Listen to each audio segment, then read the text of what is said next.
சிவகார்த்திகேயன் அவர்கள் வந்து இந்த படத்தை ரிலீஸ் பண்ணுறாரு அவரோட எஸ்கே ப்ரொடக்ஷன்ஸ் பேனரில். அப்படிங்கிறப்போ இதுக்கு ஒரு ஸ்பெஷல் அட்டென்ஷன் கிடைக்குது. வந்து படம் பார்த்து பயங்கர எக்ஸைட் ஆகி ஈரோட்டில் போய் ஒரு 50 டிக்கெட் எடுத்து நேற்று காலையில் ஷோக்கு எல்லாத்துக்கும் கொடுத்துருக்குறாரு. நீங்கள் செய்யக்கூடாத விஷயம் முதல் படத்துலன்னு சொல்லுவாங்க இல்லையா, அதில் முதல் விஷயம் சில்ட்ரனை வச்சு டைரக்ட் பண்ணுறதுங்கிறது. லீவில் ராத்திரி தூங்குறதுக்கு மட்டும்தான்டா வீட்டுக்கே போகணும். பெண்களின் விடுதலைக்கு வந்து யாரெல்லாம் செஞ்ச எந்த வேலையும் விட சைக்கிளோட கண்டுபிடிப்பு செஞ்சது மிக பெருசுன்னு சொல்கிறாங்க. இப்போ படம் பார்த்ததுக்கு அப்புறம் ஆண்கள் எல்லாம் நாஸ்டாலஜியாவை சொல்லிட்டு இருக்கிறாங்க, பெண்கள் எல்லாம் எம்பவர்மெண்ட் சொல்கிறாங்க. சின்ன படங்களோட பெரிய பிரச்சனைனா படம் வந்துடும் நல்லா இருக்குன்னு சொல்லுவாங்க. சின்ன படம் வந்து நல்லா இருக்குன்னு சொல்லி இவங்கெல்லாம் பேசி சரி நாளைக்கு போகலாம் நாளானைக்கு போகலாம் அடுத்த வாரம் போகலான்னு யோசிச்சு மக்கள்கிட்ட அது போய் சேர்ந்து அது கன்வெர்ட் ஆகிறதுக்குள்ளே வந்து படம் தேட்டர் விட்டு போயிடும். ஏன்னா எனக்கு நடந்திருக்காது.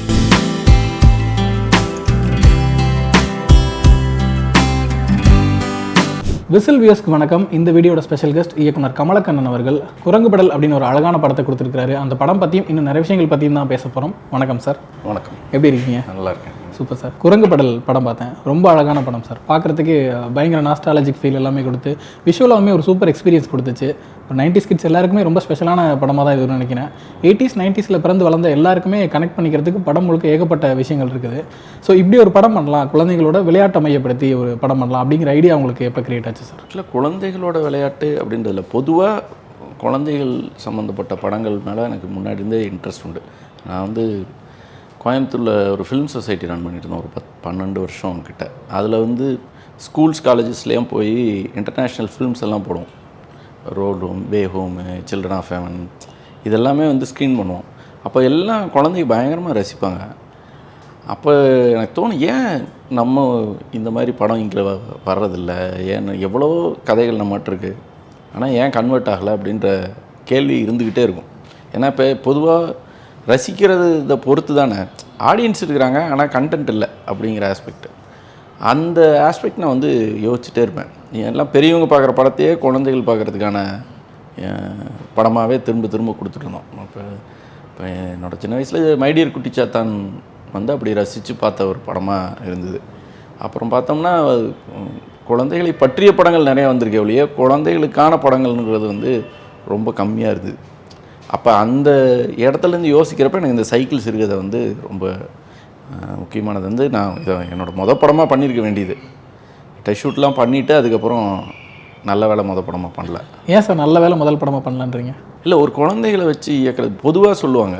அதாவது நீங்கள் முதல் படத்தில் வந்து குழந்தைகளை வச்சு இயக்குனீங்கன்னா அது வந்து ரொம்ப கஷ்டம், நீங்கள் செய்யக்கூடாத விஷயம் முதல் படத்தில்னு சொல்லுவாங்க இல்லையா, அதில் முதல் விஷயம் சில்ட்ரனை வச்சு டைரக்ட் பண்ணுறதுங்கிறது. அது வந்து உண்மை தான். அது வந்து என்கிட்ட அப்போவே சொன்னாங்க. ஆனால் நான் ஒரு 3 நாள் ஷூட் பண்ணதுக்கப்புறம் தான் எனக்கு தெரிஞ்சுது. அதனால் தெரிஞ்சிருச்சு 3 நாள்லேயே. அதனால் பரவாயில்ல. அப்போ அவங்கள டைரக்ட் பண்ணுறதுக்கு ஒரு நிதானமும் சொல்கிறது ஒரு அண்டர்ஸ்டாண்டிங்கும் வந்து தேவைப்படுது. அப்போ தான் வந்து அவங்க லெவலுக்கு, ஏன்னா நம்ம அவங்கள ஈஸியாக புரிஞ்சுக்கிறோன்னு நினச்சிட்ருப்போம், ஆனால் அது அப்படி சிம்பிளான விஷயம் இல்லைன்றது எனக்கு தெரிஞ்சுது. ஆனால் இந்த படம் பார்க்கும்போது அந்த குழந்தைங்கள்லாம் நடிச்சிருக்காங்க, நம்ம ஒரு கேமராலாம் வச்சு டைலாக்ஸ்லாம் சொல்லி ஷூட் பண்ணி எடுத்துருக்கோங்கிற ஒரு ஃபீல் சுத்தமாக வரல. அவ்வளோ இயல்பாக இருந்துச்சு.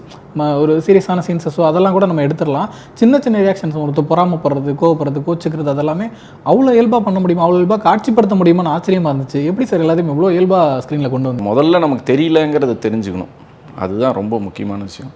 அப்போ அதை எப்படி ஃபில் பண்ணுறோங்கிற ப்ராசஸ் தானே.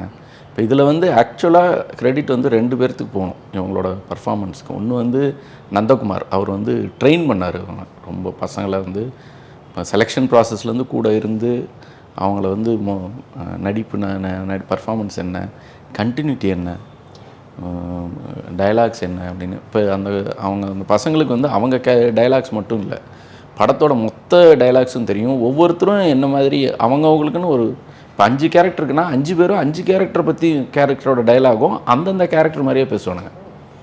அந்தளவுக்கு அதுக்கான ட்ரைனிங் ப்ராசஸ் இருந்தது. அப்போ நடிக்கிறதுங்கிறது வந்து டைலாக் பேசுகிறது, கண்டினியூட்டி பார்க்குறது, இதை தாண்டி ரொம்ப முக்கியமான விஷயம் நீங்கள் அந்த இமோஷனை மெயின்டைன் பண்ணுறது. இன்றைக்கி ஒரு ஷாட் எடுப்போம், மறுபடியும் 4 நாள் கழித்து அதே ஷாட்டோட கண்டினியூட்டி எடுப்போம்.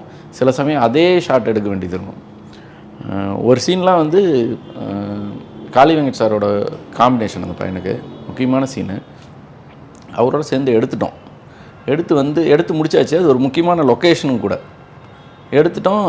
டைம் ஆயிடுச்சு. ஓகே, இது மேனேஜ் பண்ணிக்கலான்ட்டு வந்துட்டோம். வந்து எடிட் பண்ணி பார்த்தா எக்ஸ்ப்ரெஷன், பையனோட எக்ஸ்ப்ரெஷன் பத்தலை. அது அவனுக்கு டைம் கொடுக்கல நம்ம. அப்போ அவர் காளியங்கன் சார் வந்து அவரோட டேட் முடிஞ்சிருச்சு, அவர் போயிட்டார்.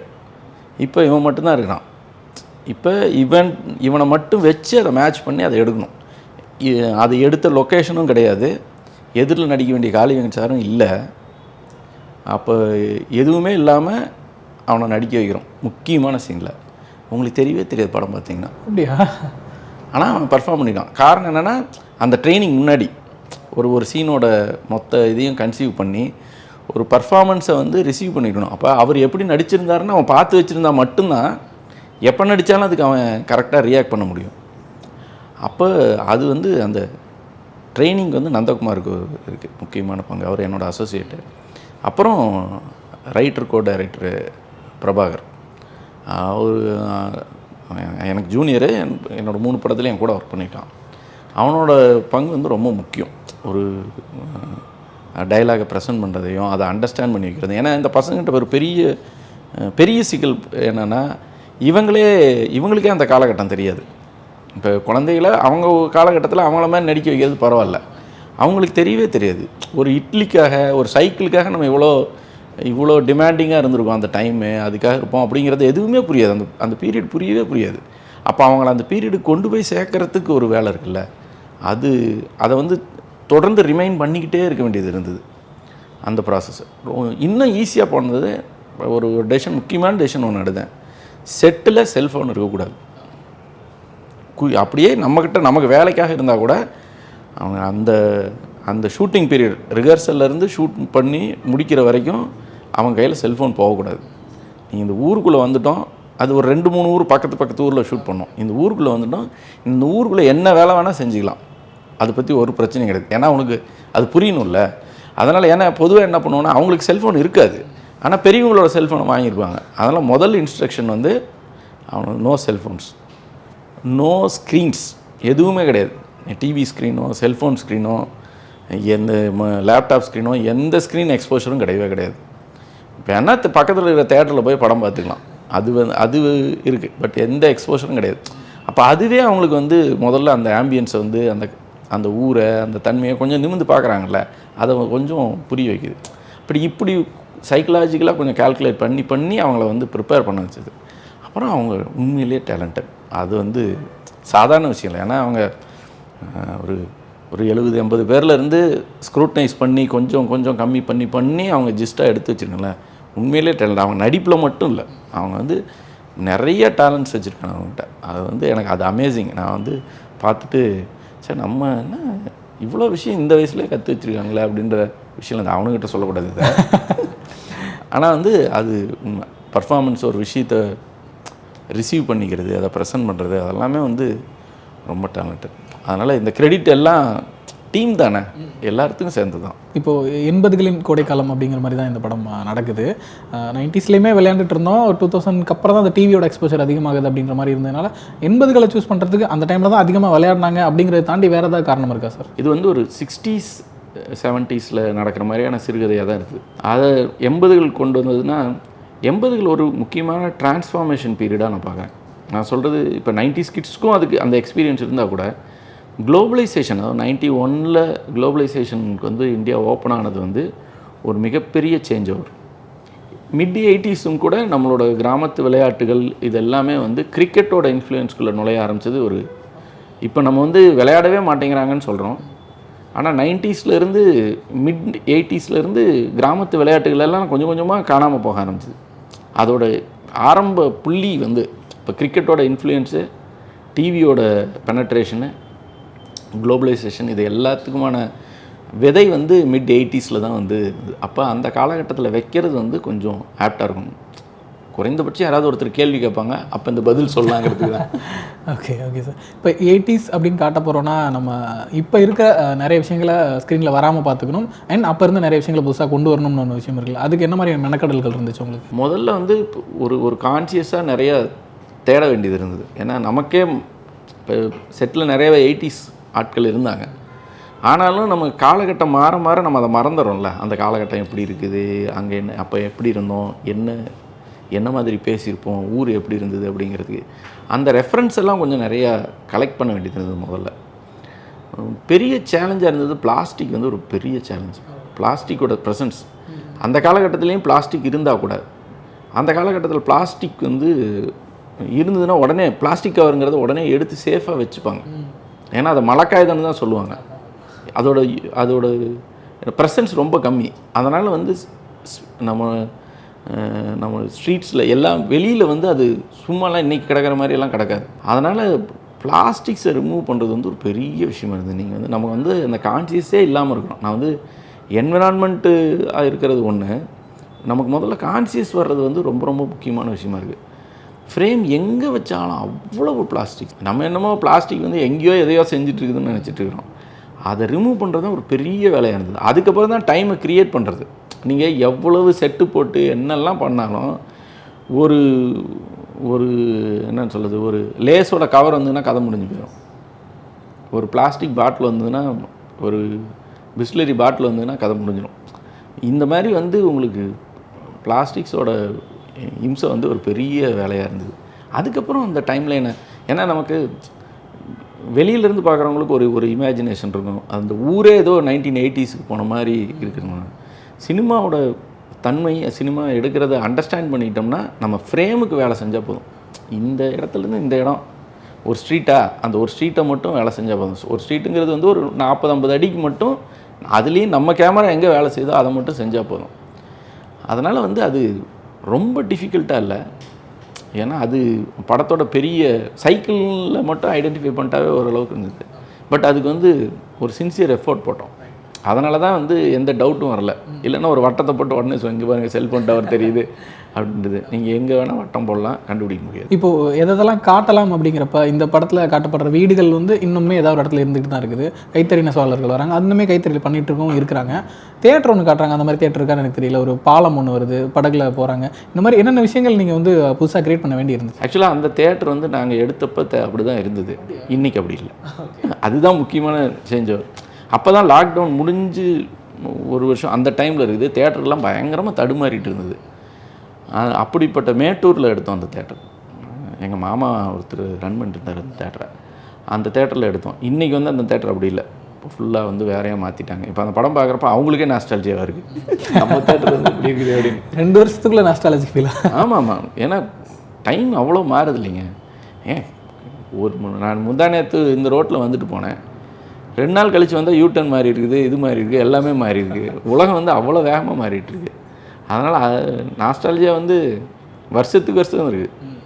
2 வருஷத்துக்கு முன்னாடி ஸ்கூல் முடித்தவங்க இப்போ வந்து எனக்கு ஸ்கூல் வந்து பயங்கர நாஸ்டாலஜியாக வருது. 2 வருஷங்கிறது எவ்வளோ கம்மி தெரியுமா? அதனால் அப்படி இருக்குது. அது அந்த தேட்டர் நாங்கள் இன்னும் டென்ட் மாதிரி தேட்டரு எதிர்பார்த்தோம். ஆனால் அந்த காலகட்டத்தில் டென்ட் தேட்டர் எல்லாமே க்ளோஸ் பண்ணி இருந்ததுனால உள்ளே போய் அந்த வேலையை செய்ய முடியல. ரொம்ப அதை க்ளீன் பண்ணி ரெடி பண்ணுறது வந்து ஒரு 2-3 தேட்டர் பார்த்தோம். பட் அது அவ்வளோ கன்வின்சிங்காக இல்லை. அப்புறம் அதனால் கொஞ்சம் காம்ப்ரமைசிங்காக தான் அந்த தேட்டரை வந்து யூட்டிலைஸ் பண்ணோம். அப்புறம் கோயில்கள் அதெல்லாம் நிறைய அழிச்சிருக்கோம். அதாவது அழிச்சோன்னு சொன்னோன்னா அந்தந்த இடத்துக்கு போயிட்டு அந்த இடத்த நம்ம க்ரியேட் பண்ணதோடு சேர்ந்து போஸ்ட் ப்ரொடக்ஷனில் வந்து நிறையா விஷயத்தை, ஏன்னா நீங்கள் எல்லாம் ட்ரோன் ஷாட்டு, டவர் இல்லாமல் எங்கே இருக்குது உலகத்தில்? நீங்கள் போய் காட்டுக்குள்ளே வச்சா கூட 4 டவர் இருக்குது. அதனால் அது எல்லாமே வந்து ரீக்ரியேட் பண்ணிடுறோம். இதில் வந்து சிஜி வந்து ஒரு பெரிய வேலை. டீநோட் மீடியா பண்ணியிருக்காங்க. அவங்களோட வேலை வந்து பிரமாதமான வேலை. அது என்னென்னா உங்களுக்கு தெரியாத மாதிரி சிஜி பண்ணியிருக்கிறது தான் வந்து அதோட பெரிய விஷயம். இல்லை, அதோட ரிசல்ட் எங்களுக்கு தெரிஞ்சு சார். பார்க்கும்போது இப்போ நாங்கள் 80s பார்க்கலனாலும் 90s வளர்ந்தோங்கிறதுனால ஒரு இமேஜினரியாவாச்சும் ஒரு ஊர் அப்படிங்கிறத இமேஜின் பண்ணி பார்த்து ரசிக்க முடிஞ்சிச்சு. இப்போ தியேட்டர் பற்றி சொன்னீங்களா, வேறு ஒரு விஷயம் இமேஜின் பண்ணியிருந்தோம், பட் அது கிடைக்கல அப்படின்னு அந்த மாதிரி வேறு ஏதாவது காம்ப்ரமைஸ் பண்ணிக்க வேண்டியதுச்சா? இப்படி ஒரு விஷயம் இந்த படத்துக்குள்ளே காட்டணும்னு நினச்சா அது காட்ட முடியல. நான் ஒரு இண்டிபெண்டன்ட் ஃபிலிம் நேச்சர்லேருந்து வந்ததுனால எப்போவுமே plan A, plan B, plan C, plan Z, plan Z A, plan Z B, இப்படி எப்போவுமே இருக்கும். ஓகே, ஆப்ஷன்ஸ் தான். ஏன்னா நமக்கு ப்ரையாரிட்டி மாறிட்டே இருக்கும்.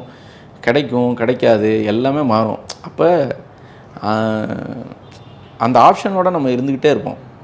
கதையோட மெயின் சம்பவங்கள் நடக்கிறத வந்து தான் நம்மளோட ப்ரையாரிட்டி. அதோட பர்ஃபார்மன்ஸ் தான் நமக்கு ப்ரையாரிட்டி.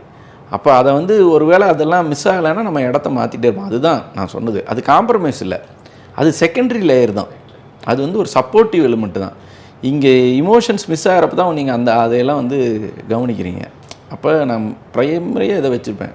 அதெல்லாம் நான் காம்ப்ரமைஸாக பார்க்கல. அப்படி எல்லாமே காம்ப்ரமைஸ் தான். அப்படி கணக்கு பார்த்தீங்கன்னா நீங்கள் நடத்துகிற எல்லாமே இப்போ இது நீங்கள் ஒரு பீரியடை ரெஜிஸ்டர் பண்ணோம்னா உங்களுக்கு பெரிய ஸ்பேஸ் வந்து தேவைப்படும். பட் அதெல்லாம் அவைலபிலிட்டியெல்லாம் நம்ம வந்து அடிக்கடி மாற்ற வேண்டியது. எதெல்லாம் நமக்கு வந்து அவைலபிளாக இருக்கிறத நம்ம எப்படியெல்லாம் மெட்டீரியலைஸ் பண்ணலாம் அப்படிங்கிறது ஒன்று இருக்குது. அப்போ வந்து உதாரணத்துக்கு சந்தையை தேடி அலைஞ்சோம். ஏன்னா சந்தைங்கிற கான்செப்ட் வந்து சந்தையாகவே தான் இருக்குது இன்னுமே. ஆனால் உள்ளே இருக்கிறது நீங்கள் சந்தைங்கிறது எவ்வளோ பெரிய ஸ்பேஸ் இல்லை, அவ்வளோ பெரிய ஸ்பேஸையும் பீரியடுக்கு கொண்டு போகிறதுங்கிறது எவ்வளோ பெரிய வேலை. அப்போ பீரியடுக்கு கொண்டு போகிறதான விஷயங்கள் எல்லாத்தையுமே அங்கே அசம்பிள் பண்ண வேண்டியது இருந்தது அந்த சந்தைக்குள்ளே. நீங்கள் பார்த்தீங்கன்னா ஜஸ்ட் லைக் தட்டா நிறுத்துறான், அப்படி உள்ளே வரான், இப்படி வரான், இப்படி வரான், வந்தாரான், ஒரு இடத்துல நிற்கிறான், முன்னாடி வரான் அப்படின்னு நமக்கு இதாக இருக்கும். ஆனால் அதுக்கு பின்னாடி இந்த மொத்த பேரில் எவர் ஒருவரும் ஃபோன் பேசக்கூடாது, யார் ஒருத்தரும் வந்து மாஸ்க் போட்டு வந்துடக்கூடாது, நீங்கள் அந்த மாதிரி எந்த கேட்ஜெட்ஸும் எந்த காஸ்டியூம்ஸும் எதுவுமே வந்துடக்கூடாது. நீங்கள் ஒரு சந்தைக்குள்ளே எப்படி அப்படி பண்ணுவீங்க? இப்போ அவ்வளோ ரிஸ்கியான ஸ்பேஸ். அப்போ அதெல்லாம் வந்து நம்ம கான்சென்ட்ரேட் பண்ணி நம்ம ஷார்ட் இது தான், இதுக்குள்ளே என்னென்ன வரும், அங்கே போய் வந்து இப்போ நமக்கு வந்து இந்த பீரியடில் இந்த கடை இல்லை, நீங்கள் வந்து இதை போட்டிருக்கீங்க, இந்த கடையை மட்டும் அங்கே மாற்றிங்க, ஃபுல்லாக பிளாஸ்டிக் பைக்கிட்டு ஃபுல்லாக அடுக்கி ஒருத்தர் வச்சுருக்கார் கடையை, நீங்கள் கடையை மாற்றிங்கன்னா என்ன ஒன்று இருக்கிறோம். அப்போ அதை எல்லாமே ப்ளேஸ் பண்ணி மாற்ற வேண்டியது ப்ராசஸ் இருந்தது. ஆனால் அதெல்லாம் காமன், அது பார்ட் ஆஃப் ஜாப் தானே. இப்போ கதை பற்றி பேசலாம் சார். இப்போ ஒரு 4-5 சின்ன பசங்க சம்மர் ஹாலிடேஸ்க்கு என்னெல்லாம் பண்ணலான்னு பிளான் பண்ணிட்டு ஒர்க் பண்ணிகிட்டு இருக்காங்க.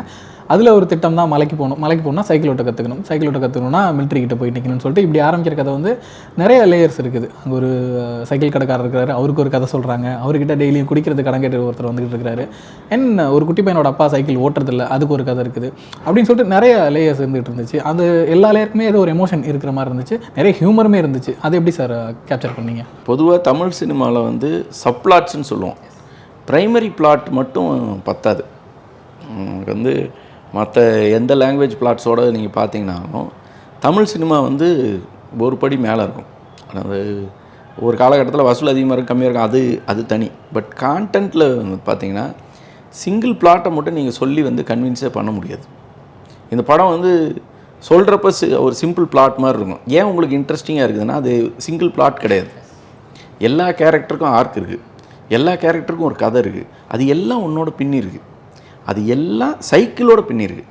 அப்போ அந்த சைக்கிளை சுற்றி எல்லாத்தையுமே கன்ஸ்ட்ரக்ட் பண்ண வேண்டியது இருக்குது. ஒவ்வொருத்தருக்கும் கேரக்டர் ஆர்க் இருக்குது, அவங்களோட அந்த ஆர்க்கோடு ட்ராவல் பண்ணி இந்த கதையோட மைய கதாபாத்திரங்களோட வாழ்க்கையில் வந்து என்னென்ன மாற்றத்தை உண்டு பண்ணிகிட்டே போயிட்டுருக்காங்க அப்படின்றது.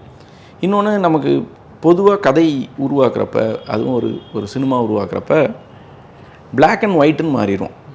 இவன் நல்லவன், இவன் கெட்டவன். குழந்தைகள் உலகத்தில் வந்து அது அப்படி கிடையவே கிடையாது. அவங்களோட சண்டை வந்து சாதாரண விஷயத்துக்கு பயங்கரமான பெரிய சண்டை போட்டுப்பாங்க.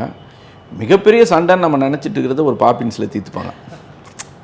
இது வந்து அவங்களோட பெரியது. அப்போ நீங்கள் வந்து யாரையும் வில்லனும் ஆக்க முடியாது, யாரையும் ஹீரோவையும் ஆக்க முடியாது. இப்போ நீங்கள் வந்து மாரியப்பன் ஹீரோ மாதிரி தெரியும், மாரியப்பன் மட்டும் இல்லை, பின்னாடி ஒருத்தன் கடைசியாக ஓடி வந்துட்டு இருக்கிறனால டே ஏன்டா விட்டுட்டு ஓடிட்டுருக்கிறீங்க, ஏன்னா என்னை பார்த்தா பாவமாக இல்லையடா அப்படின்னு கேட்குறது, அவனுக்கு அவன் ஹீரோ தானே. அப்போ நீங்கள் அவங்களோட எல்லா ஆர்க்கையும் நம்ம வந்து அதுக்குள்ளே மெயின்டைன் பண்ண வேண்டியிருக்கு. அது எல்லாம் ஒன்றிணைகிறப்ப தான் அந்த சுவாரஸ்யம் வந்து பில்ட் ஆகுது. அது வந்து நம்ம எழுதுகிறப்பவே கேரக்டர்ஸ் பில்ட் பண்ணுவோம். ஏன்னா இது ஒரு சிறுகதையில் அப்பாவுக்கும் மகனுக்குமான உறவு மட்டும்தான் அந்த சிறுகதை. அதில் அக்கா மட்டும் கொஞ்சம் வந்துட்டு போவாங்க, அக்கா வீட்டுக்கு போயிட்டு வர்றதுங்கிற ஒரு ஏரியா மட்டும் வந்துட்டு போவோம். அதை தாண்டி எல்லாமே நம்ம இவால்வ் பண்ண வேண்டியது இருக்குது. அவனோட முன்கதைகளும் பின்கதைகளுமான விஷயங்கள் எல்லாமே இவால்வ் பண்ணுறப்ப அதுக்கான தேவையான கேரக்டர்ஸ் தானாக உருவாகிறாங்க, அவங்களோட தன்மை உருவாது. நமக்கு ஒரு ஐடியாலஜி ஃபிலாசபி இருக்குது, அந்த ஐடியாலஜி ஃபிலாசபி கன்ஸ்ட்ரக்ட் பண்ணுது அதை சுற்றி எல்லாமே. அது தானாக வந்து அதை சுற்றி வருது. அது நம்ம கதையோட லைனோட தேவையாக இருக்கிறத கரெக்டாக ப்ளேஸ் பண்ணி அதோட கன்ஸ்ட்ரக்ட் பண்ணுறோம். அப்போ அது சுவாரஸ்யமாக மாறுது. எதையும் திணிக்கிறது இல்லை, தேவையானது தானாக வந்து சேர்ந்துக்குது, அவ்வளோதான். ஆனால் அந்த சப்ளாட்ஸ், அதில் இருக்க கேரக்டர்ஸ், அவங்களோட எமோஷன்ஸ் தான் ஒரு முழுமை கொடுத்துன்னு நினைக்கிறேன் அந்த படம் பார்க்குறது. ஒரு கதையில் வந்து மெயின் லீடில் இருக்கிறவங்க, நான் சொல்கிறது ஒரு சின்ன கதையாக இருந்தாலும் இருக்கலாம், ஒரு பெரிய ஸ்டார் நடக்கிறதா இருந்திருக்கலாம், அந்த மெயின் லீடாக இருக்கிறவங்க ரியலிஸ்டிக் லெவலில் வந்து இருக்க முடியாது, கொஞ்சம் எக்ஸ்ட்ரானரியாக இருக்க வேண்டிய அவசியம் இருக்கும். அது வந்து எப்படிப்பட்ட கேரக்டர் அதுங்கிறது வந்து ஒரு மினிமம் எக்ஸ்ட்ரானரிலேருந்து கம்ப்ளீட் எக்ஸலன்ஸ் வரைக்கும் அவங்க இருக்க வேண்டியது இருக்கும். அவங்கள பற்றி தான் நம்ம கதை சொல்கிறோம், அவங்க மேலே தான் அவங்க இன்ட்ரெஸ்ட் இருக்கும் ஆடியன்ஸுக்கு. அப்போ சுற்றி இருக்கிற கேரக்டர்கள் எல்லாமே ரியலிஸ்டிக்காக இருந்தால் தான் அந்த எக்ஸலன்ஸை நம்ம கன்வின்ஸ் ஆகும். அது கன்வின்ஸ் ஆகாமல் போகிறப்ப தான் நிறைய கதைகள் வந்து ஆடியன்ஸ்ட்டு அப்பீல் ஆகாமல் போகுது.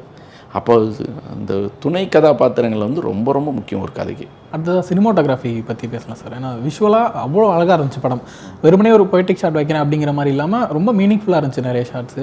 ஏன்னா அந்த பசங்க மலை மேலே ஏறுற ஷாட்ஸ்லாம் பார்க்கும்போது எனக்கு ஏதோ ஒரு யூரோப் ஃபிலிம் பார்க்குற மாதிரி இருந்துச்சு. அந்தளவுக்கு ஒரு ரெஃப்ரெஷிங்காக இருந்துச்சு. வேறு ஃபாரின் ஃபிலிம்ஸ்லாம் பார்த்து நம்ம இப்படி ஒரு தமிழில் ஒரு படம் பார்க்க முடியல, நம்ம ஊரில் இப்படி ஒரு ஃப்ரேம் இல்லையா, ஏன் நம்ம தான் பார்க்குறது இல்லை நம்ம ஸ்க்ரீனில் அப்படின்லாம் தோணிருக்கு. அதெல்லாம் ரொம்பவே அந்த ஆசையெல்லாம் பூர்த்தி பண்ண மாதிரி இருந்துச்சு. என்ன பிளான் பண்ணியிருந்தீங்க சார் சினிமாட்டோகிராஃபியில் நம்ம என்ன மாதிரி ஒரு விஷுவல் கிரியேட் பண்ண போகிறோம்னு சொல்லிட்டு? பொதுவாக நான் விஷுவல்ஸை வந்து மொத்தமாக சினிமாட்டோகிராஃபர்ஸ் கையில் விட்டுருவேன்.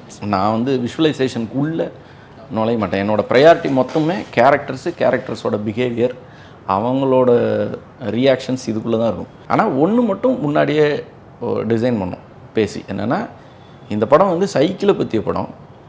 இது அப்போ சைக்கிள்ங்கிறது வந்து மூமெண்ட்டு சம்மந்தப்பட்ட விஷயம். அது ஒரு ஸ்டாட்டிக் இல்லை, ஒரு செல்ஃபோன் மாதிரியோ இல்லாட்டி வேறு எந்த பொருள் மாதிரியோ ஸ்டாட்டிக்கான ஒன்றும் இல்லை. அது ஒரு மூமெண்ட் படம். அந்த மூமெண்ட்டுக்குங்கிறப்ப வந்து லேண்ட்ஸ்கேப்ஸ் ரொம்ப முக்கியம். படத்தில் பார்த்தீங்கன்னா கதாபாத்திரங்கள் ஒரு இடத்துலேருந்து இன்னொரு இடத்துல நகர்ந்துக்கிட்டே இருப்பாங்க, ஸ்டாட்டிக்காக இருக்கவே மாட்டாங்க. அப்போ நம்ம அந்த லேண்ட்ஸ்கேப்ஸை வந்து நல்லா கொண்டு வரணும் அப்படின்னு, அது மிகப்பெரிய சேலஞ்சு. ஏன்னா பீரியடில் லேண்ட்ஸ்கேப் கொண்டு வரது ரொம்ப ரொம்ப கஷ்டம். அப்போ லேண்ட்ஸ்கேப்ஸை தேடி தேடி தேடி தேடி வந்து லேண்ட்ஸ்கேப்ஸை வந்து ஐடென்டிஃபை பண்ணோம். இந்த லேண்ட்ஸ்கேப் இது பண்ணிக்கலாம், இதில் வந்து நம்ம இந்த அட்ஜஸ்ட்மெண்ட்ஸ் மட்டும் பண்ணலாம். ஏன்னா எதுவுமே நம்ம நினைக்கிற மாதிரி அப்படியே வராதில்ல. அப்போ இந்த இடத்துல வந்து நம்ம கீழேருந்தே எடுத்துக்கலாம், இந்த இடத்துல ட்ராக் போட்டுக்கலாம், இந்த இடத்துல ட்ரோன் யூஸ் பண்ணிக்கலாம், இந்த இடத்துல இப்போ பரிசலில் வர்றதெல்லாம் வந்து ரொம்ப ரிஸ்கியான மேட்ரு. கடைசியாக ட்ரோனில் முடிஞ்சாலும் நீங்கள் அந்த ஒரு பரிசலில் வந்து சைக்கிள் உட்பட ஒரு பெரிய குரூப் இருப்பாங்க. இப்போ இன்னொரு பரிசலில் வந்து நீங்கள் அவ்வளோ பெரிய கேமரா வச்சுக்கிட்டு ஃபாலோ பண்ணிக்கிட்டே வரணும். பரிசெல்லாம் நம்ம சொல்கிற பேச்செல்லாம் கேட்காது. அது நம்ம அப்போ இன்னொன்று அதோட நீடே என்னென்னா நீங்கள் வந்து அந்த தண்ணியோடு சேர்ந்து அது இருக்கணும். இப்போ பொதுவாக என்ன பண்ணுவோன்னா அந்த ரிஸ்க் எடுக்காமல் பரிசலை உள்ளே விட்டுட்டு கரையில் வந்து உக்காந்துட்டு ஒரு ஜூம் லென்ஸை போட்டு அப்படியே ஃபாலோ பண்ணி இது பண்ணிப்போம். ஏன்னா அப்போ அதுவும் மூமெண்ட்டில் இருக்காது, அது மூமெண்ட்டில் இருக்கும், இது மூமெண்ட்டில் இருக்காது. அப்போ பிடிச்சிக்கலாம். ஆனால் அதில் என்ன விஷயம்னா நீங்கள் தண்ணிக்குள்ளே இருக்கிற ஃபீல் வரவே வராது. இதில் இந்த இமோஷன் எங்கே வருது அப்படின்னா, நாங்கள் ஒரு தண்ணிக்குள்ளே ஒரு பரிசலில் உட்காந்துருக்குறோம். Cameraman, camera assistants, focus puller, director, நாங்கள் வந்து இதில் உட்காந்துருக்குறோம். அந்த பரிசலுக்குள்ளே ஒருத்தர் உட்கார வச்சுருக்குறோம். அதாவது மொபைலோடு உள்ளே இருக்கிறார் ஒருத்தர்.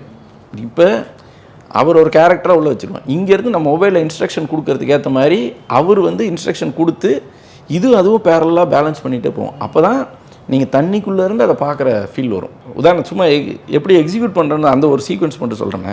இப்போ பரிசலுக்குள்ளே வச்சு எல்லாம் எடுத்துட்டோம், எல்லாமே ஓகே ரைட்டுங்களா.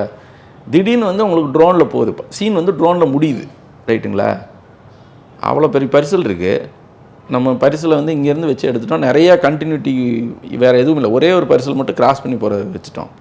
இப்போ நாங்கள் ஒரு பக்கம் இருக்கிறோம், ட்ரோன் வர்றப்போ நாங்கள் இருக்கக்கூடாது. பட் அந்த பரிசல் அந்த பொசிஷனில் இருக்கணும். அது அந்த பொசிஷனில் வரணும்னா நீங்கள் ஏன்னா அவங்க பரிசலை வச்சுட்டே வராங்க, இந்த இடத்துல கட் பண்ணி நம்ம ட்ரோனுக்கு போயிடலான்னா பரிசல் நிற்குமா? ஒரு பரிசலை நிறுத்திட்டு இன்னொரு பரிசலில் நம்ம வெளியில் அந்த ஃப்ரேமை விட்டு வெளியில் போயிட்டு எப்படி எடுக்கிறது? அதுக்கு ஒரு நாள் வெயிட் பண்ணணும். இந்த பொசிஷன் இருந்தது, அந்த ஃபுட்டேஜ் எல்லாம் வச்சு இந்த இடத்துல இருக்கிறோம் எல்லாம் பிளான் பண்ணிவிட்டு இந்த பரிசெல்லாம் ரிமூவ் பண்ணிவிட்டு இந்த இடத்துல வந்து இங்கே நிற்கணும் அப்படின்றத வச்சு அந்த கண்டினியூட்டியை மெயின்டைன் பண்ணி அதுக்கு ஒரு நாள் தனியாக ஷூட் பண்ணணும். அப்போ அதே செட்டப்பில் அதே, ஏன்னா இது ஒரு சின்ன படம், அதே செட்டப்புக்கு அதே ஆட்களை மறுபடியும் கூப்பிட்டு வந்து அதை மட்டும் எடுக்கிறதுக்குன்னு நம்ம ட்ரோன் ஷாட்டுக்கு மட்டும் ஒரு நாள் வந்து போய் நிற்கணும். மற்ற இடம் மாதிரி பண்ண முடியாது. ஏன்னா இந்த பரிசல் நம்ம இருக்கிற பரிசல் உடனே போனால் வெளியே போயிடுமா? ஏன்னா தண்ணி ஆற்று தண்ணி இல்லை, ஆற்று தண்ணி இப்படி வந்துட்டுருக்கு, நீங்கள் எது இருக்கணும். அப்போ அந்த ப்ராசஸ் எல்லாம் கேல்குலேட் பண்ணி பிளான் பண்ண வேண்டியது இருக்குது.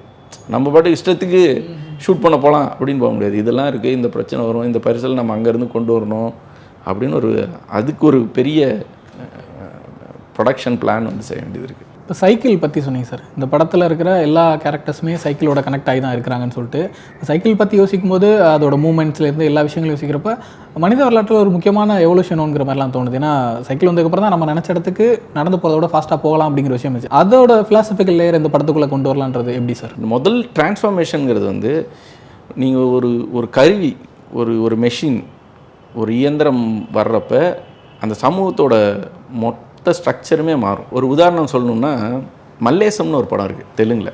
அவர் மல்லேசம்ங்கிறது அவர் பத்மஸ்ரீ அவார்டு வாங்கின ஒருத்தர். அவர் என்னென்னா கொஞ்சம் பெருசாக இருக்கும், பரவாயில்ல சொல்லிடலாம். நெசவு பின்னணியில் இருக்கக்கூடிய ஒரு கிராமத்துலேருந்து வர்றாரு. நெசவில் இந்த ஹூக்கிங் இப்படி 8 மாதிரி போடுவாங்க.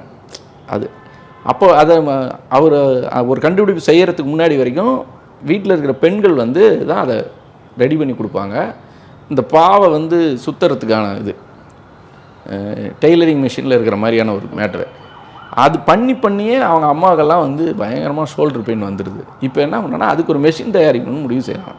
அந்த பர்டிகுலர் கேரக்டர் அவர் ஒரு கிராமத்தில் இருக்கான். ஆனால் இதுக்கு எப்படி மெஷின் பண்ணலான்னா ஐடியாலாம் பண்ணிட்டு, பெரிய படிப்பாளியெல்லாம் கிடையாது. ஆனால் இப்போ பிளான் பண்ணி எல்லாம் பண்ணி ப்ரோட்டோடைப்புக்கான ஒரு ஸ்கெட்சு போட்டுறாப்புல. ஆனால் அந்த ஸ்கெட்சை போட்டு அதை மெஷினாக மாற்றுறதுக்கு அவருக்கு 18 வருஷம் ஆச்சு. இது 90s நடக்குது. ஏர்லி 90s ஆரம்பித்தது 2005 2008 அவர் பண்ணுறாரு. ஆனால் என்னென்னா அந்த ஸ்கெட்ச் இருக்கு இல்லையா, அந்த மெஷினோட ஸ்கெட்சை எடுத்துக்கிட்டு கோயம்புத்தூர் வந்திருந்தா, காலையில் வந்திருந்தா சாயங்காலம் ப்ரோட்டோடைப் ரெடியாக இருக்கும். நான் சொல்கிறது இன்றைக்கி இல்லை, அன்றைக்கே. சிஎன்சி மெஷின்ஸ்லாம் அப்போவே வந்துருச்சு. அப்போ நீங்கள் அந்த 18 வருஷத்தை மிச்சப்படுத்திருக்கலாம்.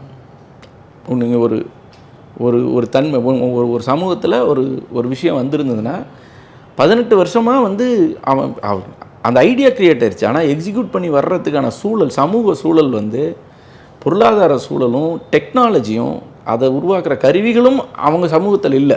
நான் சொல்கிறது இங்கேருந்து இப்போ ஆந்திராங்கிறது எவ்வளோ தூரம், அதிகபட்சம் அது ரொம்ப பெருசாக போட்டால் கூட ஒரு 1000 கிலோமீட்டர், 1000 கிலோமீட்டருக்குள்ளே அவ்வளோ பெரிய டிஃப்ரென்ஸ் ஆஃப் டெவலப்மெண்ட் இருக்குது. அப்போது ஒரு கருவி ஒரு சமூகத்தை எவ்வளோ மாற்றும் இல்லையா. அப்படி உலகம் ஃபுல்லாகவே, நான் சொல்கிறது இங்கே மட்டும் இல்லை, உலகம் ஃபுல்லாகவே சைக்கிள்ங்கிறது ரொம்ப ரொம்ப முக்கியமான ஒரு சேஞ்சை கொடுத்தது, மாற்றத்தை. மனிதர்களோட மூமெண்ட்டை அதாவது எந்த உயிர்களையும் டிபெண்ட் பண்ணாமல், எந்த உயிர்களையும் துன்புறுத்தாமல் தான் நினைக்கிற நேரத்தில் ஒரு கருவிகள் மூலம் போகிறதுங்கிறது சக்கரத்துக்கு பின்னாடி மிகப்பெரிய கண்டுபிடி சைக்கிள். அது இந்தியாவில் அது இன்னும் மிகப்பெரிய விஷயம் இருக்குது. ஏன்னா இந்தியாவில் இங்கே ஒரு பயங்கரமான ஒடுக்கப்பட்ட சமூகங்கள் இருக்குதுங்க. ஏன்னா இங்கே சாதிய ரீதியாக ஒடுக்கப்பட்ட சமூக வர்க்கங்கள் இங்கே கம்ப்ளீட்டாக இருக்குது. நீங்கள் ஒரு ஊரில் வெளியேறணும்னாவே உங்கள் சொந்தமாக உங்களோட மனநிலையில் நீங்கள் உங்கள் இஷ்டத்துக்கு வெளியேறிட முடியாது. அப்போ அந்த நெருக்குதல் தான் ரொம்ப இதாக இருக்குது. அப்போ இப்படியான இறுக்கமான ஒரு சமூகத்தில் ஒரு சைக்கிள் கடையும் வாடகைக்கு சைக்கிள் கிடைக்கிறதுங்கிறது, நீங்கள் சொந்தமாக சைக்கிள் ஓன் பண்ணுறதில்ல, வாடகை சைக்கிள் கடைங்கிறது ஒரு மிகப்பெரிய சேஞ்ச் எல்லா வகையிலையும், சமூக பொருளாதார தன்மையில் எல்லாமே. அப்போ அதோட பங்கை நம்ம இன்னுமே என்னன்னு சொல்கிறது, டாக்குமெண்ட் பண்ணவே இல்லை, அதை நம்ம ஐடென்டிஃபை பண்ணவே இல்லை, அதை நம்ம டிஸ்கஸ் பண்ணவே இல்லை. சூசன் ஆண்டனின்னு சொல்லி ஒரு அமெரிக்கன் 1880களில் சொல்லியிருக்காங்க. அவங்க என்ன சொல்கிறாங்கன்னா, அவங்க ஒரு ஃபெமினிஸ்ட்டு. பெண்களின் விடுதலைக்கு இந்த உலகத்தில் இருக்கிற இது வரைக்கும் யாரெல்லாம் செஞ்ச எந்த வேலையும் விட சைக்கிளோட கண்டுபிடிப்பு செஞ்சது மிக பெருசுன்னு சொல்கிறாங்க. எவ்வளோ ஐடென்டிஃபை பண்ணி சொல்கிறாங்க. அதே தான் இங்கே எல்லாத்துக்குமே பொருந்தும். இப்போ இந்த படம் நான் எடுக்கிறப்ப கூட எனக்கு அந்த ரியலைஸ் பண்ணல. நான் இப்போ படம் பார்த்ததுக்கப்புறம் ஆண்கள் எல்லாம் நாஸ்டால்ஜியாவை சொல்லிட்டு இருக்கிறாங்க, பெண்கள் எல்லாம் எம்பவர்மெண்ட் சொல்கிறாங்க. நான் நான் சைக்கிள் கற்றுக்கிட்டது, எனக்கு கற்றுக் கொடுத்தது எங்கள் அப்பா கற்றுக் கொடுத்தாரு, இல்லை எனக்கு பக்கத்து வீட்டு மாமா கற்றுக் கொடுத்தாரு, இல்லை என் ஃப்ரெண்டு ஒருத்தன் கற்றுக் கொடுத்தான். ஆனால் அதுக்கப்புறம் தான் எனக்கு வீட்டை விட்டு இன்னும் பல இடங்களுக்கு போயிட்டு வர முடிஞ்சுது, நான் போய் பார்க்க முடிஞ்சுது. அதுக்கு முன்னாடி எனக்கு நான் அந்த ஊர்லேயே 15 வருஷம் இருந்திருக்கிறேன். ஆனால் நான் 4 தெரு தள்ளி கூட போனதில்லை. அந்த ஊர் எப்படி இருக்குன்னு எல்லாம் சொல்லுவாங்க, அதை நான் கேட்டுட்டு தான் இருப்பேனே ஒழிய ஏதோ திருவிழா டைமில் எங்கேயோ போவேன் இப்படி சொல்கிறாங்க. நானே அப்போ தான் ரியலைஸ் பண்ணுறேன், இது ஆண்களுக்கான தான் பெருசாக கனெக்ட் ஆகும்னு நினச்சிட்டு இருக்கிறப்ப அது இன்னொரு இதாக இருக்குது.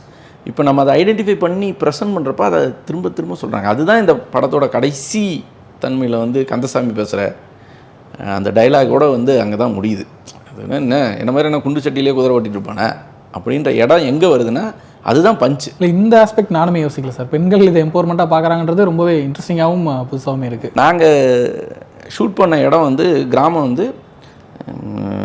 கொமராபாளையத்துலேருந்து எடப்பாடி போகிற ரோடு, அந்த மெயின் ரோடு தேவூர்னு ஒரு இருக்குது. அதுலேருந்து உள்ளே போகணும், ஒரு 6-7 கிலோமீட்டர் போகணும். கைகோளபாளையம், காவேரிப்பட்டி, இந்த மாதிரி ஊர். தேவூரில் தான் ஹையர் செகண்டரி ஸ்கூல் இருக்குது, +1 +2க்கு. இப்போ இந்த 5 கிலோமீட்டர் காவேரிப்பட்டிக்கும் இதுக்கும் வந்து பஸ்ஸு கிடையாது. 1-2 பஸ் வருது, ஆனால் டைமிங்க்கு பஸ் இல்லை. இப்போ 10வது வரைக்கும் எல்லாம் படிச்சிடறாங்க. 11வது 12வது படிக்கணும்னா அங்கேருந்து கொண்டு வந்து விட்டுட்டு கூட்டிகிட்டு தான் போகணும். கவர்மெண்ட் கொடுத்துருக்குற சைக்கிள் அவங்கள வந்து இண்டிபெண்ட்டாக வந்து அந்த ஊரில் இருந்து ஒரு 10 பேர் 15 பேர் பெண்கள் ஆண்கள் பசங்க எல்லாமே ஒன்றா சைக்கிள் எடுத்துகிட்டு சைக்கிளில் போயிட்டு சைக்கிளில் வர்றாங்க. நம்ம இன்றைக்கி நினச்சிட்டு இருக்கிறோம் சைக்கிள் வந்து இதாக இருக்குன்னு. கிராமத்தில் அதோட இன்ஃப்ளூயன்ஸ் வந்து ரொம்ப பெரிய விஷயமா இருக்குது. அந்த சைக்கிள் மட்டும் இல்லைன்னா 10வதோட பல பேர் நின்றுருப்பாங்கள்ல. இல்லை 10வதுல அவங்களோட படிப்போட தன்மை வந்து இருக்கும். நீங்கள் ஒரு யாரோ ஒருத்தரை டிபெண்ட் பண்ணி காலையில் போயிட்டும் வர்றதுக்குன்னு நீங்கள் இருக்கிறப்ப அது உங்களோட படிப்பில் இன்ஃப்ளூயன்ஸ் பண்ணுது தானே. இது வந்து ரொம்ப முக்கியமானது. நான் அது பார்க்குறப்ப ஆனால் இவ்வளோ பெரிய விஷயம் நம்ம சும்மா இலவசன்னு எதையோ பேசிகிட்டு இருக்கிறோம். ஆனால் அது என்ன மாதிரி எம்பவர் பண்ணுதுங்கிறது வந்து ரொம்ப முக்கியம் இல்லை. சைக்கிள் இன்னும் அதோட இன்ஃப்ளூயன்ஸ் அதோட பங்கை வந்து செஞ்சுக்கிட்டு தான் இருக்குன்றேன். சிவகார்த்திகேயன் அவர்கள் வந்து இந்த படத்தை ரிலீஸ் பண்ணுறாரு அவரோட எஸ்கே ப்ரொடக்ஷன்ஸ் பேனரில். அப்படிங்கிறப்போ இதுக்கு ஒரு ஸ்பெஷல் அட்டென்ஷன் கிடைக்குது. அது வந்து இந்த மாதிரி சின்ன பட்ஜெட்டில் வர நல்ல படங்களுக்கு இப்படியான ஒரு அடையாளம் கிடைக்கிறது எந்த அளவுக்கு முக்கியம் நீங்கள் நினைக்கிறீங்க? மிகப்பெரிய முக்கியம் தான். ஏன்னா இப்போ ஒரு படம் வந்து சின்ன படங்களோட பெரிய பிரச்சனைனா படம் வந்துடும், நல்லா இருக்குன்னு சொல்லுவாங்க, நல்லா இருக்கிற படம் நல்லா இருக்குன்னு சொல்லுவாங்க. இப்போ பெரிய படம் நல்லா இருக்குன்னு சொன்னால் அந்த படம் உடனே அப்போவே தேட்டரில் கன்வெர்ட் ஆகும் எல்லாம். சின்ன படம் வந்து நல்லா இருக்குன்னு சொல்லி இவங்கெல்லாம் பேசி சரி நாளைக்கு போகலாம் நாளான்னைக்கு போகலாம் அடுத்த வாரம் போகலான்னு யோசித்து மக்கள்கிட்ட அது போய் சேர்ந்து அது கன்வெர்ட் ஆகிறதுக்குள்ளே வந்து படம் தேட்டரை விட்டு போயிடும். ஏன்னா எனக்கு நடந்திருக்காது, மதுபான கடைக்கு அது நடந்து நல்லா இருக்குன்னு சொல்கிறப்ப தேட்டரில் படம் இல்லை, அட்டென்ஷன் இல்லாமல் போயிடும். இப்போ அந்த அட்டென்ஷன் கிடைக்கும். இந்த படம் வந்து படம் வர்றதுக்கு முன்னாடியே இந்த பேரெல்லாம் வர்றது வந்து முன்னாடியே நம்ம ப்ரெஷ் ஷோலாம் போட்டு அவங்களுக்கெல்லாம் சொல்லி அப்புறம் அதெல்லாம் வந்து பரவலாகி படம் வர்றப்பவே இப்படி ஒரு படம் வருது, இந்த படம் நல்லா இருக்குதுன்னு சொல்கிறது, இந்த அட்டென்ஷன் வந்து கிடைக்கிறது வந்து ரொம்ப முக்கியம் ஒரு சின்ன படத்துக்கு. அது வந்து இதுக்கு கிடச்சிருக்கு. இப்போ சிவகார்த்திகேயன் மாதிரி ஒருத்தர் ப்ரெசென்ட் பண்ணுறப்ப அது கிடச்சிருக்கு. இது சக்ஸஸ் ஆகிறப்ப இன்னும் நிறைய படங்கள் அவரும் பண்ணுவார், அதை மற்ற ஹீரோக்களும் வந்து பண்ணுவாங்க. அதனால் அது ஒரு முக்கியமான விஷயந்தான். இன்றைக்கி வந்து படம் ரிலீஸ் ஆகிறப்பே அந்த அட்டென்ஷனோட வர்றதுங்கிறது வந்து ரொம்ப ரொம்ப முக்கியம். சிவகார்த்திகேயன் அவர்கள் இந்த படம் பற்றி பேசி ஒரு வீடியோ ஒன்று விட்டுருந்தார். அவ்வளோ எக்ஸைட்டிங்காக பேசியிருந்தார், ரொம்ப பிடிச்சிருந்திருக்கு அவர் படங்கிற பேசலேருந்து தெரிஞ்சுது. உங்ககிட்ட ஒரு படம் பற்றி பேசின விஷயங்கள் தான் சார்? என்கிட்ட பேசினதெல்லாம் அவர் வீடியோவில் சொல்லிட்டாரு. இல்லை பொதுவாக வந்து இண்டிவிஜுவலாக நம்ம பேசிகிட்டு இருக்கிறது நிறைய பேசுவோம்ல, அவங்கவுங்க சொல்கிறப்ப தான் இருக்கும். அதுவும் நம்மளோட உயரத்தில் இருக்கிறவங்க அவங்க தான் சொல்லணும். நம்ம அவங்கள என்கிட்ட இதை சொன்னார் அப்படின்னு சொல்கிறதெல்லாம் அது ஒரு அவர் சொன்னார். அவர் என்ன ஃபீல் பண்ணி என்கிட்ட பேசினாரோ என்னெல்லாம் நாங்கள் டிஸ்கஸ் பண்ணோமோ அதெல்லாம் வீடியோவில் அவர் என்ன சொல்கிறது ஜென்யூனாக தான் பேசியிருக்காரு. அது வந்து ப்ரொமோஷனல் வீடியோ கிடையாது, ஜென்யூனாக. அது இதுக்கு முன்னாடியே அதை பற்றியெல்லாம் பேசியிருக்கணும். ஆனால் நான் அதை ப்ரொமோஷனல் வீடியோவில் பேசுவார்னு நான் எதிர்பார்க்கவே இல்லை. எனக்கே எடிட் பண்ணி பார்க்குறப்ப தான் தெரிஞ்சுது. அவர் அந்த ஈவெண்ட்டுக்கு வர முடியலன்றது மட்டும் சொன்னார். ரைட் ஓகே அப்படின்னு விட்டேன். அப்போ ஒரு வீடியோ பண்ணுவேன்னா ரைட் ஓகே இது ப்ரொமோஷன் சேவ் பண்ணுவேன்னா பார்த்தா இன்னும் பர்சனல் எக்ஸ்பீரியன்ஸ் எல்லாம் வந்து பேசுகிறாரு. அது பேசணுன்னு அவசியம் இல்லை பேசுகிறாரு. அப்போ கனெக்ட் ஆகிருக்கு அவருக்கு. ஆமாம், அது ப்ரொமோஷனல் வீடியோ மாதிரிலாம் இல்லை. அவர் நான் தான் சொன்னேன் ரொம்ப எக்ஸைட்டிங்காக தான் பேசினார். அவ்வளோ தூரம் அவருக்கு அந்த படம் வந்து ஒரு தாக்கத்தை கொடுத்துருக்கு, ரொம்ப பிடிச்சிருந்துருக்கு அப்படிங்கிற மாதிரி தான். இல்லை பர்சனல் எக்ஸ்பீரியன்ஸ் இருக்குல்ல, அது ஒன்று கனெக்ட் ஆகிருக்கு, அதுவும் நல்லதான். இப்போ ரிலீஸ்க்கு முன்னாடி இந்த படம் நிறைய ஃபெஸ்டிவல்ஸுக்கெல்லாம் போயிருக்கு, நிறைய அங்கீகாரங்கள் சர்வதேச அங்கீகாரங்கள்லாம் கிடச்சிருக்குது. அந்த எக்ஸ்பீரியன்ஸஸ்லாம் உங்களுக்கு எப்படி இருந்தது சார்? இல்லை எனக்கு அது ஓகே தான், ஃபெஸ்டிவல்ஸ் போடுறது அங்கீகாரம் தான். ஆனால் நான் இது வந்து நம்ம மக்களுக்கு எடுத்தேன். இங்கே ரீச் ஆகிறதுல கிடைக்கிற சந்தோஷம் அதில் எல்லாம் இல்லை. இங்கே ஒருத்தர் படம் பார்த்துட்டு எக்ஸைட் ஆகி முந்தானேத்து ஒருத்தர் இங்கே ஷோக்கு கூப்பிட்ருந்தாங்க, செலிபிரிட்டி ஷோக்கு வந்து படம் பார்த்து பயங்கர எக்ஸைட் ஆகி ஈரோட்டில் போய் ஒரு 50 டிக்கெட் எடுத்து நேற்று காலையில் ஷோக்கு எல்லாத்துக்கும் கொடுத்துருக்குறாரு. எனக்கு அவர் யாருன்னே தெரியாது. ஃப்ரெண்டோட ஃப்ரெண்டு நம்ம ஃப்ரெண்ட்ஸை கூப்பிடுவோம்ல, அவர் வந்து நான் ஒருத்தரை கூப்பிட்டு வரேங்க அப்படின்னு கூப்பிட்டு வந்தால் அவர் படம் பார்த்துட்டு போய் எடுத்துக்கிறார். இப்போ இது கொடுக்குற எக்ஸைட்மெண்ட் வந்து ஃபெஸ்டிவல்ஸு அது கொடுக்கல. அது ரொம்ப அறிவுபூர்வமாக இருக்குது, இமோஷனலாக இல்லை. அதுவும் முக்கியம் தான், நம்ம அதில் பற்றி இல்லை. ஆனால் நான் எடுக்கிற படம் இங்கே தான். அது ஃபெஸ்டிவலுக்கு போனால் ஓகே தான். நமக்கு வந்து ஆடியன்ஸை நம்ம மக்கள் வந்து பார்க்கணும், அவங்களோட இன்ட்ராக்ட் பண்ணுறதுல தான் மகிழ்ச்சி. ப்ரையாரிட்டி நம்ம மக்கள் வந்து ஆமாம், அதில் அதெல்லாம் ஆடட் அட்வான்டேஜ். ஆமாம், அது நடக்கலாம். நெல் இங்கே தான் இருக்குது, புல் அங்கே இருக்குது, அது பிரச்சனை இல்லை. சார் அடுத்து காஸ்டிங் பற்றி பேசிடலாம் சார். காளிவெங்கட் சார் தான் ஃபஸ்ட் ஞாபகம் வராரு. பயங்கரமாக பெர்ஃபார்ம் பண்ணியிருக்காரு. தொடர்ந்து நிறைய படங்களை பார்த்துட்டு இருக்கோம். எல்லா படத்துலையுமே எந்த கேரக்டர் கொடுத்தாலுமே அவ்வளோ தூரம் ஜஸ்டிஃபை பண்ணுற மாதிரி பண்ணியிருக்காரு. இதில் அவர் கூட ஒர்க் பண்ண எக்ஸ்பீரியன்ஸ் எப்படி இருந்தது? எனக்கு காளியை முன்னாடி இருந்தே தெரியும். அது ரொம்ப சின்ன கேரக்டர்ஸ் பண்ணப்பவே நாங்களாம் ஒன்றா சேர்ந்து விளையாண்டுட்ருப்போம் ஷட்டில்லாம். அப்போ நான் அப்சர்வ் பண்ணிகிட்டே இருப்பேன் அவரை. அவர் எனக்கு பொதுவாகவே இப்போ யாரையும் பார்த்துட்டு இருந்தால் அப்சர்வ் பண்ணிகிட்டு இருக்கிறதா வேறு என்ன வேலை. அப்போ அவர் படிக்கிறத பற்றி பேசுகிறது, கேரக்டர்ஸ் பற்றி பேசுகிறது, சினிமா பற்றி பேசுகிறதெல்லாம் அப்சர்வ் பண்ணிகிட்டே இருப்பேன். அவர்கிட்ட வந்து ஒரு சூப்பரான அப்சர்வர் இருக்கார், செம்மையாக பாட்டு பாடுவார். எனக்கு இந்த படத்தில் அதை தான் நான் மிஸ் பண்ணிட்டேன். ஏன்னா அந்த கேரக்டர் பாடிச்சுன்னா வீக் ஆயிருங்கிறதுனால அதை வந்து நான் பயன்படுத்த முடியாமல் போச்சு. சூப்பராக பாட்டு பாடுவார், பிரமாதமாக பாட்டு பாடுவார். அப்படி அந்த கேரக்டரை ரிசீவ் பண்ணுறது. அவர் வந்து கொங்கு பகுதியை சேர்ந்தவர், அவர் வந்து மதுரை திருநெல்வேலி பக்கம். ஆனால் அவரோட ஸ்லாங் எப்படி இருக்குது பாருங்களேன், எப்படி பிடிச்சி எப்படி இது பண்ணுறான்னு. பிரமாதமான நடிகர், பிரமாதமான நடிகர். நான் வட்டத்தில் அவர் நடிக்க வைக்கணும்னு முயற்சி செஞ்சேன் ஒரு கேரக்டருக்கு, பட் அப்போ முடியல. ஆனால் இப்போல்லாம் நான் யோசிச்சாவே ஒரு கேரக்டர் வந்து, அதாவது செட் ஆஃப் கேரக்டர்ஸ் கொடுத்து இதில் உங்களுக்கு எது பிடிச்சிருக்கு நீங்கள் அதை பண்ணுங்கள் அப்படின்னு சொல்கிற அளவுக்கு இருக்குது. அவரும் பயங்கர கோஆப்ரேட்டிவ். அவர் அந்த படத்துக்குள்ளே வந்ததுக்கப்புறம் தான் இந்த படத்துக்கு ஒரு ஸ்டாண்டர்ட் செட் பண்ணார், ஒரு மீட்டர். ஏன்னா அந்த கேரக்டரை சுற்றி, அது ஆங்கரிங் கேரக்டர் இல்லை. நீங்கள் குழந்தைங்க இருக்காங்க, இவங்க இருக்காங்க, ஆனால் ஏன்னா அது ஒரு ஸ்ட்ரிக்ட் அப்பா, அதே சமயம் அது பயங்கர சீரியஸாகவும் போயிடக்கூடாது. நீங்கள் பார்த்தீங்கன்னா தெரியும், பையனை போட்டு அடிக்கிறதுலேருந்து எல்லாமே பண்ணுவாப்புல. ஆனால் அது வந்து வைலன்ஸாக இருக்காது. அந்த மீட்டரில் நிற்கிறது ரொம்ப ரொம்ப கஷ்டம். நீங்கள் வந்து அந்த சீரியஸ்னஸ் சீனில் இருக்கணும், அதே சமயம் அது அவ்வளோ சீரியஸாகவும் ஆயிடக்கூடாது. ஏன்னா இந்த படம் ஒரு ஃபீல் குட் ஃபிலிம் தானே. அப்போ அந்த மீட்டரை மெயின்டைன் பண்ணுறது ரொம்ப ரொம்ப கஷ்டம் இந்த மாதிரி படங்களில். நீங்கள் எக்ஸ்ட்ரீம் கேரக்டர்ஸ் எப்போவுமே பண்ணிடலாம். பயங்கர இமோஷனல் எக்ஸ்ட்ரீம் கேரக்டரு, பயங்கர சட்டிலான கேரக்டரு, எதுனாலும் வந்து நீங்கள் ஈஸியாக பண்ணிடலாம். அந்த நியூட்ரல் லெவலில் மெயின்டைன் பண்ணுறது ரொம்ப கஷ்டம். அவர் மெயின்டைன் பண்ணுறப்ப அவங்க கூட நடிகை சாவித்ரி அவங்களும் ஒரு இதாக கரெக்டாக அதை மெயின்டைன் பண்ணுறாங்க. பிரசன்னா, ஜென்சன், இவங்க எல்லாமே மெயின்டைன் பண்ணுறாங்க. பசங்களுக்கு ரொம்ப ஈஸியாகுது. ஏன்னா அவங்களுக்கு தான் வந்து எப்போவுமே கன்ஃபியூஸ் ஆகும். நம்மளாம் நடிச்சிட்டு இருக்கணும், ஓகே, திடீர்னு ஒரு 4 பேர் பெரியவங்க வர்றப்போ நம்ம அந்த மீட்டரில் என்ன மெயின்டைன் பண்ணுறது, நம்ம என்னவா அங்கே பண்ணுறது அப்படிங்கிறதுல பெரிய குழப்பம் வரும். அதை கரெக்டாக செட் பண்ணார் அவர். அது வந்து பெரிய ப்ளஸ். என்னோடய வேலையை ரொம்ப சுலபமாகி. ஓகே நிச்சயமாக சார். இப்போ கொங்கு ஸ்லாங் பற்றி சொன்னீங்க. இப்போ நக்லைட்ஸ்லேருந்து ஒரு பெரிய டீமே இறங்கிட்டாங்க, ஒரு நல்ல பர்ஃபார்மன்ஸ் ஆக்டர்ஸ்ன்னு சொல்லிட்டு. ஜென்சன், பிரசன்னா பாலச்சந்திரன், செல்லா, அப்புறம் சாவித்ரி மேம் சொல்லிட்டு எல்லாருமே சூப்பராக பண்ணியிருந்தாங்க. இப்போ கோயம்புத்தூர் பேஸ்டு ஒரு படம் பண்ணுறோன்னா அதுக்கு தேவையான கேரக்டர் ஆர்டிஸ்ட் எல்லாருமே அங்கே இருக்காங்கன்ற அளவுக்கு ஒரு பெரிய நம்பிக்கையை கொடுத்துருந்துருக்காங்க. அந்த ஒர்க் எப்படி இருந்துச்சு சார் உங்களுக்கு? இல்லை, எனக்கு இவங்க எல்லாத்தையுமே முன்னாடியே தெரியும். நக்லைட்ஸுக்கு முன்னாடியே இவங்களை எல்லாருமே தெரியும். எனக்கு பிரசன்னா வந்து ரொம்ப நாள் ஃப்ரெண்டு. ரொம்ப அவங்க எல்லாமே வந்து எனக்கு செல்லாவோட நான் ஒரு படமே நடிச்சிருக்கேன் அதுக்கு முன்னாடியே. அதனால் எனக்கு அவங்க எல்லாமே பழக்கம்.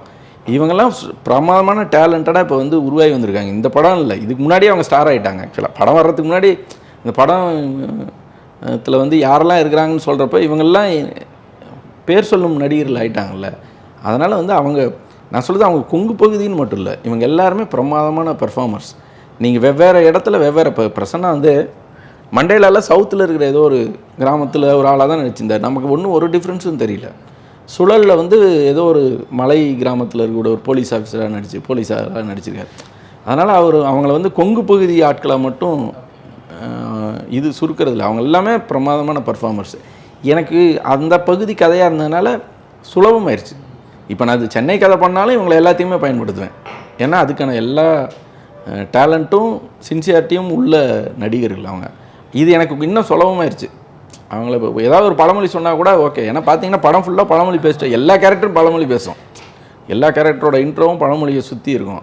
அதெல்லாம் சொன்னாவே அவங்களுக்கு அண்டர்ஸ்டாண்ட் ஆயிரும். 2 வார்த்தையும் முன்னாடி போடுறது, பின்னாடி போடுறது, கரெக்டாக எங்கே பாஸ் கொடுக்குறது எல்லாமே அவங்களுக்கே தெரியும். அதனால் அதெல்லாம் கொஞ்சம் சுலபமாயிருச்சு. ஆனால் அவங்கள இந்த மாதிரி கொங்கு பகுதி ஆர்டிஸ்ட்டுன்னு லிமிட் பண்ணுறது வந்து சரியில்லைன்னு நினைக்கிறேன். நிச்சயமாக எல்லா படங்கள்லையுமே அவங்க நல்லா கரெக்டாக பண்ணிகிட்டு இருக்காங்க, தொடர்ந்து பண்ண போகிறாங்க தான். இல்லை, அப்படியே கொடுக்குறாங்க, அதுதான் பிரச்சனை. ஒருத்தன் குடிகாரனா வந்து நடிச்சிட்டான்னா உடனே திரும்ப இப்போ ஜென்சன் வந்து 3 படத்தில் குடிகாரனா நடிச்சிட்டாப்புல. நான் சொன்னேன், என்ன தயவுசெய்து அதை நிறுத்திடுங்க. உடனே நானும் சொல்கிறேன், நான் கேட்க மாட்டேன் எல்லாம். அது யாரு கூப்பிட்டாலும் இனிமேல் குடியாரனா நடிக்கவே கூடாது. அது ஒரு ஸ்டீரியோடைப் பண்ணுற வேலையை செஞ்சுனாங்க. அதனால் அதை ஸ்பெசிஃபிக்காக சொல்கிறோம். எங்களுக்கும் வெரைட்டி ஆஃப் கேரக்டர்ஸ் வேணும். இல்லை, ஆர்டிஸ்ட் இருந்தால் தானே எழுத முடியும், எடுக்க முடியும். ரொம்ப நன்றி சார். குரங்குப்படல் பற்றி ஒரு டீட்டெயில்டான டிஸ்கஷன், நிறைய விஷயங்கள் பகிர்ந்துட்டீங்க. உன் நேரத்துக்கு ரொம்ப நன்றி. ரொம்ப நன்றி.